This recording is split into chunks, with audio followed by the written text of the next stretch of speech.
먼저 광주 교사 노동조합이 어떤 곳인지 이제 전교조를 많은 분들이 알고 계시거든요. 근데 광주 교사 노동조합은 좀 생소하신 분들이 계세요. 예, 네. 어떤 곳인지 설명을 해주시죠. 2006년에 지방교육자치법이 제정된 이후에요. 지방교육자치 시대가 활짝 열렸습니다. 네. 그러면서 광주 지역에서도 교육감님을 시민들이 직접 뽑고 또 교육 예산을 시의회에서 승인을 해야 사용할 수 있게 되었는데요. 이런 흐름에 맞춰서 광주 지역에서도 광주에 맞는 광주의 특성을 살린 그런 교육 활동과 교육 운동을 해보자 하는 취지를 가지고 선생님들이 모여서 만든 노동조합이 광주교사 노동조합입니다. 네, 위원장님께서 지금 오늘 방문을 해주신 게 지난주에 있었던 너무 안타까운 우리 초등학교 여교사의 죽음에 대한 이야기를 나누러 오셨잖아요. 네. 광주에도 추모 공간이 마련이 됐는데 어떤 식으로 진행이 됐고 또 어떤 분들이 다녀가셨는지 이야기해 주시죠. 네, 지난주 수요일 날 그 비보가 전해졌고요. 선생님들이 목요일 날 하루 종일 근무를 못 하겠다, 힘들다 이런 마음을 저희들한테 얘기를 하셨어요. 네. 그리고 우리들끼리 모여서 울 수 있는 공간이라도 좀 마련해 달라 이런 말씀을 하셔서 저희 광주에 있는 교원단체들이 머리를 맞대고 어디로 정할까 고민을 했고요. 네. 그러면서 광주시민협치진흥원 1층 로비에 그 공간을 지금 마련하게 되었습니다. 네, 지금 화면에 계속해서 끊임없이 동료 선생님들께서 추모하는 모습을 볼 수가 있는데 네.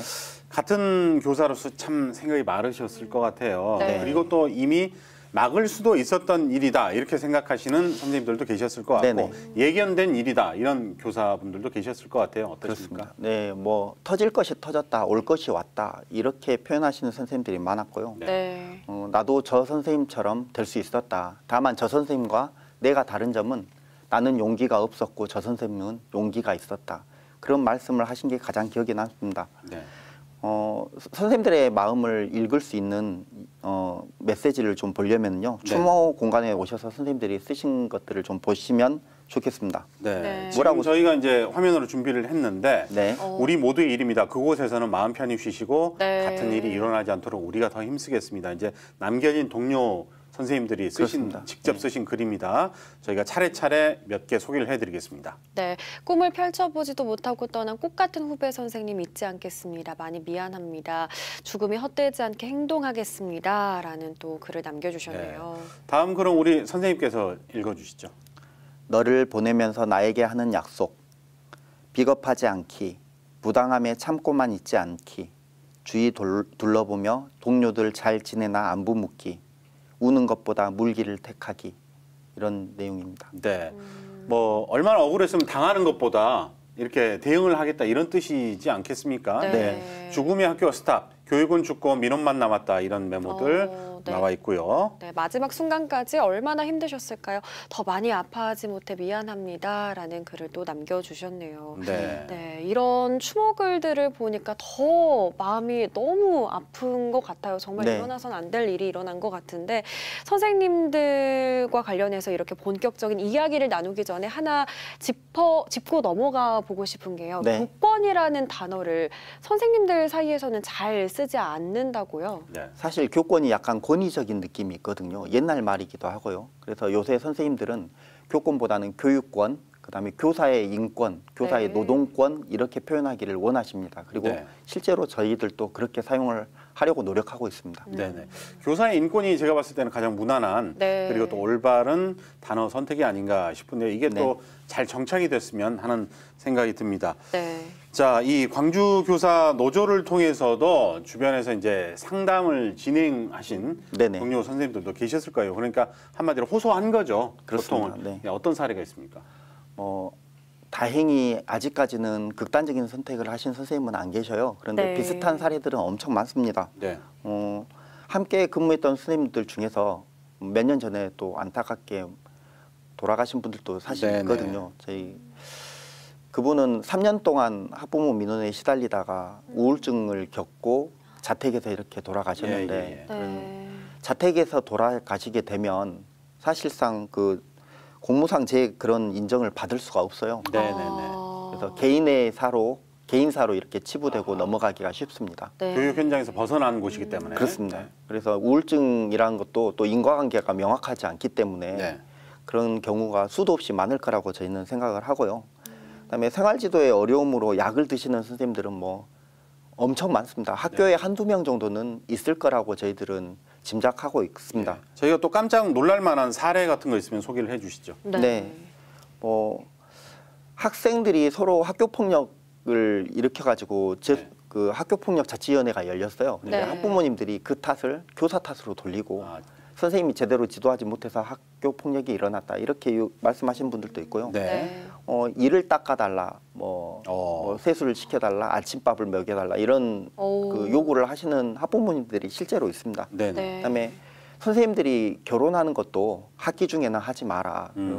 교육권이 침해된다. 방학 때 할 수 있도록 해라. 이렇게 말씀하신 분들도 있고요. 네. 네. 그다음에 선생님 임신하신 선생님이 담임 선생님이 되면 선생님이 임신해서 담임이 바뀌면 아이들의 정서에 뭐 안 좋은 영향을 끼칠까 걱정된다. 이런 말씀을 서슴치 않고 하시는 분들이 계십니다. 네. 예, 그리고 또 서운할 수 있어요. 선생님들하고 교육 방침이 좀 달라서 속상한 일이 있을 수도 있는데 뭐 주변인들을 이용해서 내가 너를 가만두지 않겠다. 교직을 가만두게 하겠다. 네. 뭐 이렇게 말씀하시는 분들도 종종 있습니다. 네. 네. 네, 생각보다 뭔가 교사 인권, 교육권이 굉장히 많이 침해를 당하는 일들이 너무 많이 일어나고 있었던 것 같습니다. 네. 이런 일들이 일어나는 근본적인 원인이 뭐라고 생각하세요? 저는 그 원인을 알려면 지금 선생님들께서 가장 힘들어하는 것들을 들여다봐야 한다고 생각을 해요. 근데 네. 선생님들께서 제일 힘들어하는 것은 지금 학생이 학급 안에서 문제 행동을 일으킬 때 제재할 수 있는 수단이 전무하다는 겁니다. 예를 들어서 학생이 수업 시간에 막 돌아다니고 그러면은 선생님이 붙잡고 제재할 수가 있는데요. 네. 그럼 붙잡고 제재하는 과정에서 상처 났을 때 담임 선생님을 아동학대로 신고를 하는 겁니다. 고소를 하는 거고요. 네. 그리고 또 벌써 몇 년 됐습니다. 학생을 뒤로 나가서 세워둬서는 안 된다. 교실 밖으로 나가서 이렇게 세워둬서는 안 된다. 왜냐하면 교육권을 침해받았기 때문에 그것도 고소 상황이 됩니다. 네. 그다음에 물건을 압수한다든지 또 선생님이 누구를 부를 때 긴급하면 큰 목소리로 부를 수도 있잖아요. 네네. 근데 크게 부르면 정서가 침해됐다. 네. 정서 발달에 침해가 됐다. 정서학대로 고발하는 그런 경우가 있습니다. 네. 그러니까 이제 이런 고소 고발 사유는 차고 넘쳐요. 차고 넘쳐서 그런 사례들을 모으다 보면 선생님들의 교육 활동이나 생활 지도 활동이 위축되는 게 아주 자연스러운 일인 것 같습니다. 네. 어떤 그 송사에 또 고소를 당하게 되면 선생님들이 얼마나 제대로 지도를 하겠습니까? 그러니까요. 머릿속에 그게 이제 떠오르고 뭐 그러니까요. 예. 실제 이런 사례도 있습니다. 어떤 작년에 우리 광주에서 엄청 크게 이슈가 된 사건이 있는데요. 책상을 넘어뜨려서 싸우는 학생들을 말리려고 했던 선생님께서 네. 지난 7월 17일 날 최종적으로 무혐의 판결을 받으셨어요. 네. 네, 그 과정이 1년 3개월이 걸렸습니다. 네, 대개 이렇게 고소 고발을 당하면 짧게는 3개월에서 길게는 뭐 1년 넘게 이렇게 걸리거든요. 네네. 그 선생님께서는 소송 비용으로 1,600만 원을 지금 지출을 하셨고요. 네. 그다음에 1년 3개월 동안 지금까지도 정신과 상담을 받으면서 약을 드시고 계십니다. 네네네. 그러니까 이제 내가 혐의가 없음을 입증을 하더라도 결국 남는 것이 뭐 엄청 그렇죠. 손해만 남은 상황이니까. 네, 후유증이 상당한 정신적 물질적으로 네네네. 네, 그런 게 남게 됩니다. 이런 네. 사례들을 여러분께 소개를 해드렸는데, 네. 자 그런데 이제 우리의 시스템이 교사분들의 정말 마음 놓고 지도할 수 있는 그런 마음을 지켜주지 못한 것, 또 네. 교사들의 인권을 지켜주지 못한 것, 이런 것이 시스템이 아직 미흡하고요. 그 다음에 학교와 교육청의 대응 방안이 좀 미흡한 것 같아요. 네. 그러니까 초등학생이 선생님을 폭력하는 경우도 있고 학부모들이 계속해서 어떤 뭐 심리적으로 네. 압박감을 가하는 경우들이 네. 있고 그렇습니다. 이것에 대해서는 어떻게 생각하십니까? 일단 학생에 의한 교권 침해나 뭐 학부모에 의한 교권 침해를 막을 수 있는 제도적인 장치는 있어요. 뭐 교권보호위원회가 또 마련돼 있고 네. 매뉴얼은 다 갖춰져 있습니다. 네네. 근데 사실 학교나 교육청에서도 뭐 학교에 문제가 생겼을 때 직접적인 교권 침해가 생겼을 때 고소 고발을 해야 하는데 네. 학부모를 고소 고발한다는 게 사실 쉽지가 않거든요. 그렇죠. 그렇죠. 교사도 마찬가지입니다. 초등학교 1, 2학년짜리 아주 어린 학생들이 교실을 돌아다닌다고 해서 또 그 학생이 선생님이 제지했을 때 발로 차거나 폭력을 휘두른다고 해서 선생님이 그 학생을 갖다가 교권보호위원회에 네. 제소하고 하기가 굉장히 힘들거든요. 네. 왜냐하면 아이를 가르쳐야 할 책임을 가진 선생님이 그 아이를 내가 못 가르치겠다고 팽개치는 것은 결국 자신의 무능을 증명하는 거라고 선생님들은 생각을 하시니까 네. 네. 참을 수 있는 데까지 참는 겁니다. 네. 어찌됐든 나는 참을 수 있는 데까지 참겠다. 그리고 도저히 견딜 수 없을 때 너무 심했을 때 정도가 심했을 때 교권보호위원회에 제소를 하고 그런 상황이 되는 겁니다. 네. 네. 시스템 상에도 문제가 있고 또 말씀하신 것처럼 교육자의 입장에서는 학생을 이렇게 대하는 게 굉장히 쉽지 않을 것 같습니다. 네. 이번 일과 관련해서 교육부에서는 학생 인권 조례를 재정비하겠다고 밝혔거든요. 어떻게 해서든 해결을 해야 하는데 네. 이런 부분이 해결책이 될 수 있을까요?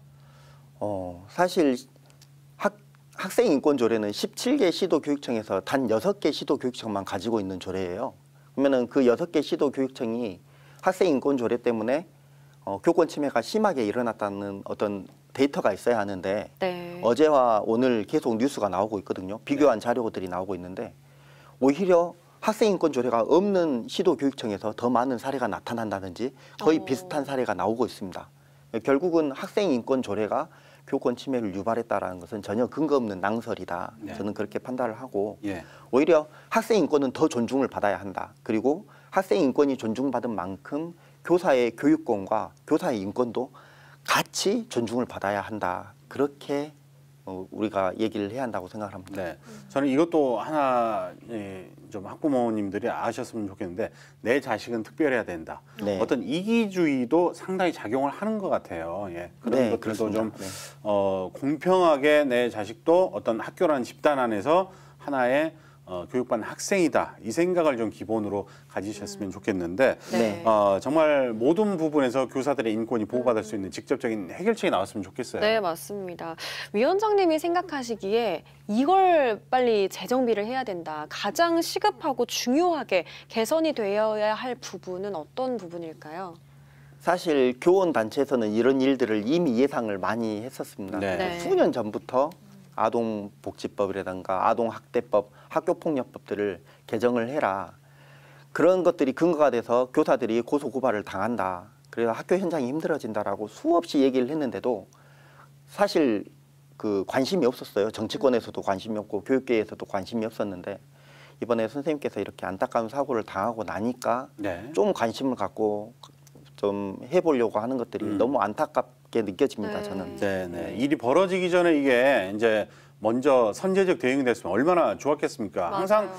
우리나라는 뭐 사후 약방문 뭐 이런 게 좀 문제가 되는 것 같아요. 안타깝습니다. 네. 예. 그래서 이제 우선 저희들은 뭐가 개정이 되냐면 그 아까 말씀드렸던 3법이 좀 개정이 돼서 네. 교사가 정당한 교육 활동을 할 수 있게끔 보장을 받았으면 좋겠어요. 네네. 예, 그런 것들이 있어야지 선생님들이 아동학대로부터 고발당할 위험을 좀 무릅쓰거나 그런 그 걱정을 하지 않고 네. 마음 놓고 학생의 생활지도나 교육을 할 수 있을 것 같습니다. 네. 네. 선생님 이 단어를 잘 해석을 해보면 우리가 나아가야 될 길이 생각이 나는 것 같아요. 먼저 태어나신 분이라는 거 아니겠습니까? 그런데 네.